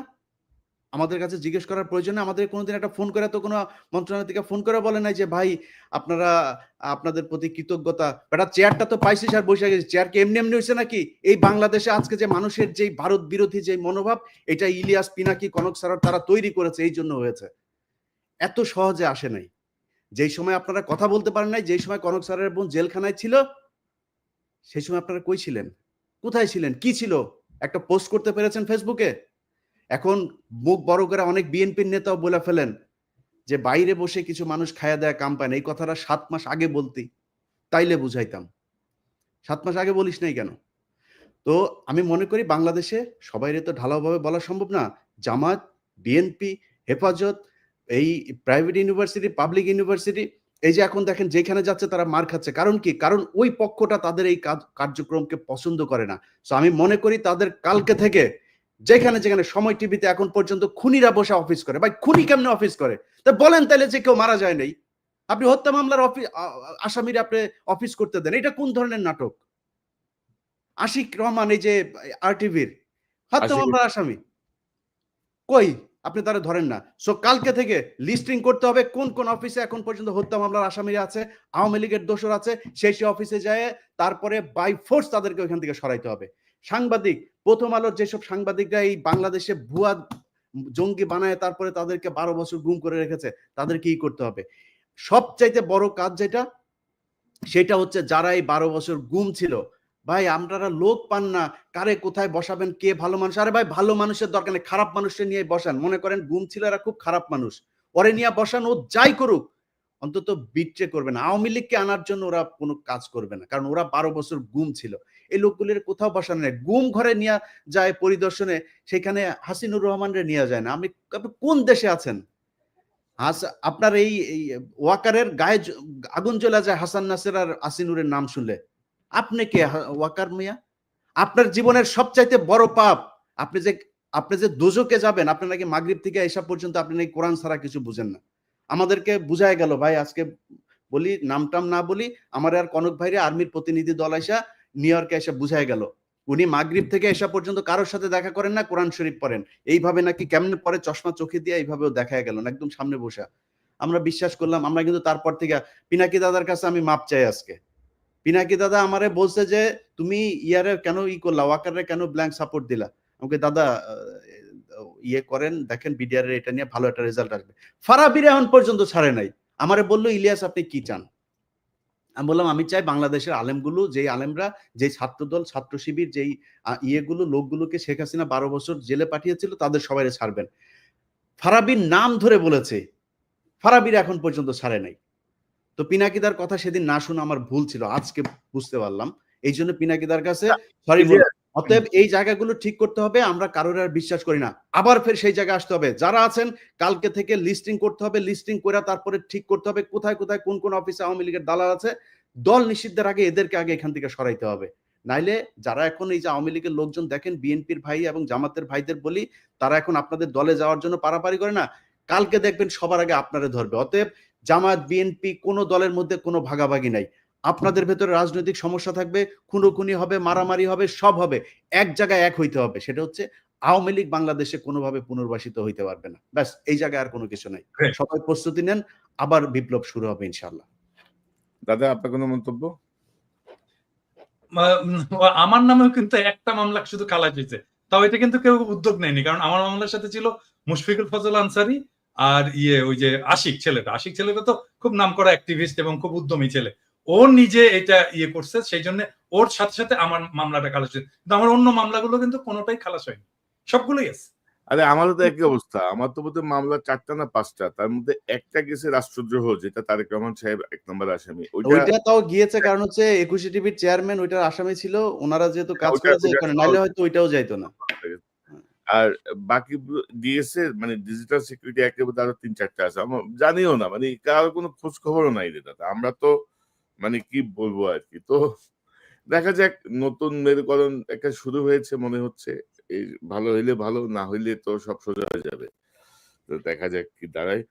জানা পিনাকি ভট্টাচার্য, আপনাকে ধন্যবাদ, অসংখ্য ধন্যবাদ। ইলিয়াস হোসেন, আপনাকে ধন্যবাদ। নিশ্চয়ই আমরা পর্যবেক্ষণে রাখি সামনের পরিস্থিতি কোন দিকে যায়, সে অনুযায়ী নিশ্চয়ই আমরা আমাদের আলোচনা বা বিশ্লেষণ করে ধরবো। ভাই একটা কথা বলতে চাই, এক লাইন, পিঠের চামড়া একটারও থাকবে না। যারা মনে করেন না যে এরে না ওরে, ওরে না এরে, আপনি টাকা পয়সা কামায়, মাহফুজ বলেন, নাহিদ বলেন, আসিফ বলেন, আওয়ামী লীগ যদি নাকি কোনোভাবে পুনর্বাসিত করেন, পিঠের চামড়া একটারও থাকবে না। ছাত্রদল, ছাত্র শিবিরের সাথে অলরেডি তো গ্যাঞ্জাম শুরুই হয়েছে। সামনে ছাত্রলীগের আইনা, তারপরে ত্রিমুখী পিটানি খাবেন। টাকা পয়সা নিয়ে সারা জীবন ওই যে মইনিউ আর ফখরুদ্দিনের মতো যায় সারা জীবন এক জায়গায় বসে থাকতে পারবেন। আমি পিনাকি, কনক সারোয়ার, আমরা কিন্তু বাইরে থাকলেও মানুষ ডাকে, ভাই আসেন দেশে, আসেন না কেন? আমরা এখন দেশে যাইতে পারি, এটা সমস্যা নেই। আসিফ নজরুলের বাপের ক্ষমতা নাই, দেশে গেলে আমার মামলায় আমার আটক করে নিয়ে যাবে। কিন্তু আপনাদের জীবনে কিন্তু যাইতেও দিবেন, কেউই যাইতে দিবেন, কেউই ডাকবে না আপনারে। সো সাবধান, পিঠের চামড়া একটারও থাকবে না, সবাই সাবধান থাকেন। ইলিয়াস তোমাদের সাথে দেখা করতে আসলো, তো আমার সাথে আসে না কেন দেখা করতে? বললেন না কেন যে দাদার সাথে কথা বলেন না কেন? কি ডরাই না? আমার এখানে আসার দাদা, এই জিনিসগুলো আমাদের তাদের সাথে আমরা প্রমিস করেছি যে আমরা আপনাদের এই বিষয়গুলো, এই আপনার নামটাম কারা কাদের সাথে কি মিটিং হয়েছে এগুলো নিয়ে আলোচনা করবো না। তারপরে বলি কারণটা কি। কারণটা হচ্ছে আমি যে বিডিআর এর কাজটা করছিলাম, এই বিডিআর এর এই বিষয়টা নিয়েই তাদের যুক্তি দেখেন, সেনাবাহিনীর যুক্তি শোনেন। যুক্তি হচ্ছে কনক সারোয়ার, ইলিয়াস হোসেন, পিনাকি ভট্টাচার্য, আপনাদের এই দেশের অসামান্য অবদান, আপনাদেরকে যথাযোগ্য সম্মাননা দিয়ে দেশে আনা হবে, আপনাদের সম্মান দেওয়া উচিত আমাদের। আচ্ছা, এখন কি করতে হবে? সেনাবাহিনী নিয়ে করা যাবে না, বিডিআর নিয়ে করা যাবে না। বিডিআর নিয়ে কি হয়েছে? বিডিআর নিয়ে করলে নাকি এটা নাকি সেনাবাহিনীর সুনাম ক্ষুণ্ণ হবে, 1। 2 নাম্বার পয়েন্ট হচ্ছে এখানে অনেক মহিলা রেপ হয়েছে, এদের নাম প্রকাশ পেয়ে যাবে। কত লেম একটা যুক্তি, আপনি চিন্তা করেন, এটা হয়ে যাবে। তো আমি বলেছি যে আমরা পৃথিবীতে এখন পর্যন্ত, আমি তো সাংবাদিকতায় যতটুকু আমার প্রশিক্ষণ নেওয়া হয়েছে, আমি তো কোথাও শুনি নাই যে কোনো রেপ হওয়া কোনো নারীর নাম কোনো গণমাধ্যম প্রকাশ করতে পারে, আনলেস শি ইজ ডেথ। মারা যাওয়ার পরে আপনি তার নাম প্রকাশ করা যাবে, কিন্তু মারা যাওয়ার আগ পর্যন্ত আমরা তার নাম, ছবি কোনো কিছুই প্রকাশ করি না। আমরা বলবো কেন? এটা গোপন একটা তদন্ত হবে, কারা কারা করেছে। যে বিডিআর এর সৈনিকরা ধর্ষণ করেছে তাদের ফাঁসি দিয়ে দিবেন, যারা ছাড়া পেয়েছে তাদেরকেও ধরবেন, যারা সাক্ষীদের ভেতর অনেকে ক্রিমিনাল আছে তাদেরকে ধরবেন, ধরে নিয়ে তাদের ফাঁসি দিবেন। আমি তো না করি না, আমি বিচার চাই, বরং আপনাদের চাইতে বেশি বিচার চাই আমি। সো আপনারা না, করেন এই যুক্তি, এই আমি যুক্তিতে তোমাকে বিডিআর এর নিয়ে কাজ করতে না। তো আমি বিডিআর এর প্রোগ্রামটা করেছি অনেক সেন্সর করে দাদা। এইটারে নিয়ে যদি আসল কথা যদি বের করা যায়, তাহলে সেনাবাহিনী যারা মারা গিয়েছে তাদের মধ্যে অনেকের পোলাপানের মান সম্মান নিয়ে রাস্তায় বাইর হইতে পারবে না। যাদেরকে আমরা শহীদ বলি এদের মধ্যেও ২-৪ জন আছে যাদের পোলাপান রাস্তাঘাটে বের হইতে পারবে না মান সম্মান নিয়ে। সব দোষ বিডিআর এর এখানে দিয়া, এবং ওই যে এটা শুনি নাই দেখেই কিন্তু তার পরের দিনই কিন্তু ওই সেনাপ্রধান বলেছে ফুল স্টপ। আমাদের ওই মিটিং এর পরের দিনই কিন্তু ফুল স্টপ। ২৪ তারিখের ঘটনা তাইলে। হ্যাঁ, মিটিং এর পরের দিনই ফুল স্টপ। মানে না, হচ্ছে আমি যে আমি একটা বিষয় বলি যে দাদা দেখেন যে বিডিআর বা সেনাবাহিনীর সম্মান, এই যে নতুন যে কমিশনের যে সেই ল অনুযায়ী হাসিনা যে বিচার করে গেছে সেই বিচারে কিন্তু কমিশন হাত দিতে পারবে না। ওই বিচার কিন্তু বহাল, কিন্তু ওই আইন বহাল, ওই বিচার বহাল, তদন্ত বহাল, সবই বহাল। ওইটা একটা চ্যাপ্টার। কমিশনের হচ্ছে সেকেন্ড চ্যাপ্টার। কমিশন কিন্তু এটা ইন্টারফেয়ার করতে পারবে না। তো এখানে তো বোঝা যায় যে বিডিআর এর জায়গাটা রিয়েলি উন্মোচন হোক, এটা বর্তমান সময়ের অনেকেই চাচ্ছে না। তো আমার মনে হয় যে আমরা আজকে আর বড় না করি আমি এখানে। just একটা সেন্টেন্স একটু বলতে চাই, একটা সেন্টেন্স বাংলাদেশের সমস্ত রাজনৈতিক দলগুলোকে, যে ভাই উত্তর পাড়ার সাথে ঘুটু করা বন্ধ করেন, ওখানে যাওয়া বন্ধ করেন। আপনারা যদি যান, কে কে যাচ্ছেন ধরবো একটা করে, আর একেবারে কচ্ছপের কামড় দিয়ে কিন্তু ধরবো। উত্তর পাড়ার সাথে পলিটিক্যাল পার্টির কোন ধরনের কোনো আলোচনা চলবে না আজকে থেকে। এবং এটা নিয়ে তত্ত্বাবধায়ক সরকারেরও এটা একটা উদ্যোগ নেওয়া উচিত, যেন এইখানে এইটাই শুরু করে। একবার হলো এই এমবেসি গুলোতে যে ধর্ণা দেওয়া, আবার শুরু হয়েছে উত্তর পাড়াতে যে ধর্ণা। জনগণের কাছে যাও রে ভাই, জনগণের কাছে যাও, ওইটাই রাজনীতি। ওর জন্যই রাজনীতি করো, উত্তর পাড়ার জন্য করো না, আর এমবেসির জন্য। একটা জিনিস দাদা, সেটা হচ্ছে যে আমরা এই আলোচনায় হয়তো সেনাবাহিনীর কষ্ট হইতে পারে যে আমরা সেনাবাহিনীর বিরুদ্ধে, আমরা সেনাবাহিনীকে এই দেশের রক্ষক মনে করি। আমরা তাদেরকে তাদের সম্মানের জায়গায় দেখতে চাই। সেনাবাহিনীর মিডল, তারপরে জুনিয়র যারা আছে তারা প্রচন্ড দেশপ্রেমিক। বাংলাদেশের প্রতিটা সৈনিক দেশপ্রেমিক। তারা কোনো বাংলাদেশের ধান্দাবাজিতে যায় না। জুনিয়র অফিসার, তারা আমাদের ভাই, তাদের বিরুদ্ধে আমাদের কোনো অভিযোগ নেই। এবং আপনাদের কাছে আমাদের অনুরোধ থাকবে যে কোনো পরিস্থিতিতে এই আওয়ামী লীগের রেখে যাওয়া জেনারেলরা যদি নাকি কোনো ধরনের কিছু করার চেষ্টা করে, আপনারা রুখে দাঁড়াবেন। আপনাদের সাথে আমরা আছি, বাংলাদেশের মানুষ আপনাদের সাথে আছে। অবশ্যই। জি, আপনাদের দুজনকে অসংখ্য ধন্যবাদ। দর্শক, এতক্ষণ যে অনুষ্ঠান শুনলেন, ইলিয়াস বলছিলেন হাসিনা বা আওয়ামী লীগ যদি পুনর্বাসিত হয় তাহলে নাসির, নাহিদ, আসিফ এদের কি পরিস্থিতি হবে? আরে জেনারেল ওয়াকারের কি পরিস্থিতি হবে? জেনারেল ওয়াকার যদি হাসিনার কোনো মিথ্যা প্রলোভনের যদি তিনি ভাবেন যে তার প্রতি খুব সদয় থাকবেন হাসিনা, এটি ভাবাও ঠিক হবে না। সো জেনারেল ওয়াকারের ঝুঁকিও কম না। কোনো বিবেচনাতেই আওয়ামী লীগকে পুনর্বাসন করার কোনো সুযোগ নাই। কোনো ইনক্লুসিভ, এক্সক্লুসিভ কোনো ফরম্যাটেই আওয়ামী লীগ বাংলাদেশে যেন পুনর্বাসিত না হয়, সেই জায়গাটায় শুধু আজকের হাসনাতের এই স্ট্যাটাসের প্রেক্ষিতে না, সকল রাজনৈতিক দলের প্রতি এটি এক ধরনের বার্তা। কেউ যেন কোনোভাবে, বিশেষ করে এত রক্তাক্ত বিপ্লবের পরে, এত গুম খুন লুটপাটের ইতিহাস সামনে আসার পরে আমার মনে হয় যে কোনো সুস্থ মস্তিষ্কের মানুষ আওয়ামী লীগকে পুনর্বাসন করতে চাইবেন না, বা আওয়ামী লীগকে বাংলাদেশের কোন রাজনৈতিক দল হিসেবে এই মুহূর্তে দেখতে চাইবেন না। হয়তো সম্পূর্ণ বিচার হয়ে যাওয়ার পরে যদি কিছু অবশিষ্ট থাকে, তখনকার পরিস্থিতি তখন দেখা যাবে। দর্শক, এই চ্যানেলটি সাবস্ক্রাইব করে আমাদের পাশে থাকুন, এই চ্যানেলের মেম্বারশিপ নিয়ে আমাদের পাশে থাকুন। আবারও দেখা হবে ইনশাআল্লাহ। আসসালামু আলাইকুম।